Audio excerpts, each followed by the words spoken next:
खालील जमीन धारण्यानुसार प्रति हेक्टरी 20,000 रुपये याप्रमाणे प्रोत्साहनपर राशी म्हणजे बोनस देण्याचा निर्णय केलेला आहे। मागच्या वर्षी 20,000 दिला होता, याही वर्षी आम्ही 20,000। नमस्कार मित्रांनो, स्वागत आहे आपल्या किसान राजा यूट्यूब चॅनलमध्ये। चॅनलच्या माध्यमातून आपल्यासाठी घेऊन आले मोठी अपडेट। पीक विमा राज्यामध्ये जमा व्हायला सुरुवात झाली आहे। पीक विम्याची अपडेट आलेली आहे। पीक विमा सर्व शेतकऱ्यांच्या खात्यावरती आता जमा होणार आहे। पीक विम्याची यादी आलेली आहे। प्रत्येक जिल्ह्यानुसार किती पीक विमा जमा होणार आहे याची सविस्तर अपडेट आपण आज चॅनलच्या माध्यमातून बघणार आहोत। PMFBY या पोर्टलवरती ही यादी अवेलेबल झालेली आहे। कोणत्या तालुक्यात किती पीक विमा झाला आहे, मकर संक्रांतीला पीक विमा आणि अतिवृष्टीचं अनुदान सरकारने जमा केलेलं आहे। गेल्या काही दिवसापासून पीक विमा आणि अतिवृष्टीचा अनुदानाचा प्रश्न रखडलेला होता।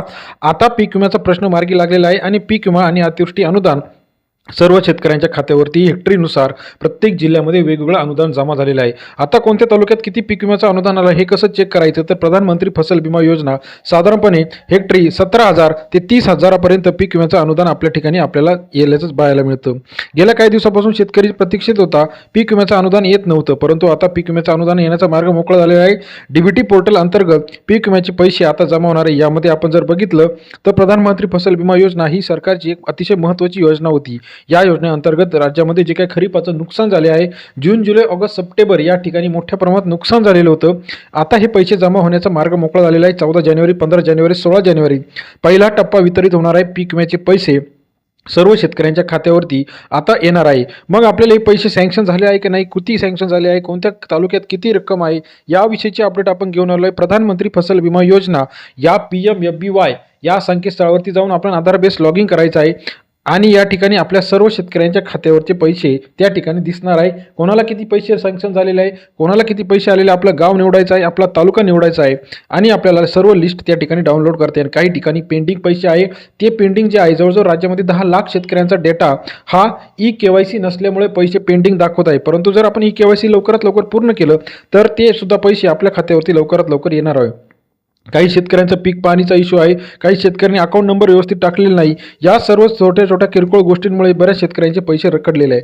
परंतु आता जे काही सर्व शेतकऱ्यांच्या खात्यावरती 2 ते 3 दिवसामध्ये सर्व शेतकऱ्यांचा पीक विमा हेक्टरी 17,000 ते 35,000 पर्यंत, ज्या ठिकाणी जास्त नुकसान झाले आहे त्या ठिकाणी जास्त नुकसान भरपाई, काही ठिकाणी कमी नुकसान भरपाई देण्यात आलेली आहे।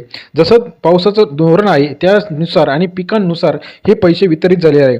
सर्वात जास्त पैसे जे आहे हिंगोली असेल, लातूर असेल, वाशिम असेल या 5 जिल्ह्यांना वितरित महसूल मंडळानुसार सर्वे करून स्थानिक प्रशासन आणि जे काही प्रधानमंत्री फसल विमा योजना यांचं दिल्लीचं जे पथक आहे, केंद्रीय पथक आणि स्थानिक पथक यांच्या निकषांनुसार हे पैसे वितरित करण्याचं काम केलं जाणार आहे। मग कोणत्या ठिकाणी किती पीक विम्याचे पैसे आहे हे कसं चेक करायचं आहे, तर आपल्याला बघा लातूर परभणीमध्ये 25,000 पर्यंत पीक विमा आहे। छत्रपती संभाजीनगरमध्ये सुद्धा पीक विमा वितरण येणं अपेक्षित आहे। विदर्भात यवतमाळ, बुलढाणा, अमरावती, अकोला, वाशिम मागच्या 5 वर्षांच्या तुलनेमध्ये चांगला पीक विमा या ठिकाणी आहे। अहिल्यानगरमध्ये सुद्धा चांगला पीक विमा आपल्याला पाहायला मिळत आहे।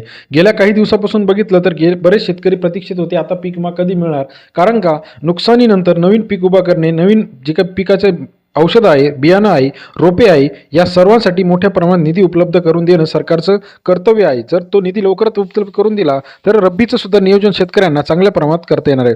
जालन्यामध्ये 25,000 ते 30,000 आहे, धाराशिवमध्ये सुद्धा 25,000 ते 30,000 पर्यंत आपल्याला रक्कम पाहायला। आता साधारणतः किती रक्कम वितरित होणार आहे, तर सरकारी आकडेवारीनुसार 50,000 कोटीचं वाटप होणार आहे। आपल्या राज्यामध्ये गेल्या काही दिवसापासून शेतकऱ्यांना पीक विम्याचा मोठा प्रश्न उपस्थित राहिलेला होता, परंतु आता सरकारने हा प्रश्न मिटवलेला आहे। येत्या थोडक्यात काहीच दिवसात पीक विमा सर्व शेतकऱ्यांच्या खात्यावरती मंजूर झालेला आपल्याला पाहायला मिळणार। PMFBY पोर्टल अंतर्गत नवीन माहिती जाणून घेण्यासाठी चॅनलला लाईक, सबस्क्राईब आणि शेअर करायला मात्र विसरू नका। व्हिडिओ आवडल्यास लाईक, सबस्क्राईब, शेअर करा। धन्यवाद मित्रांनो।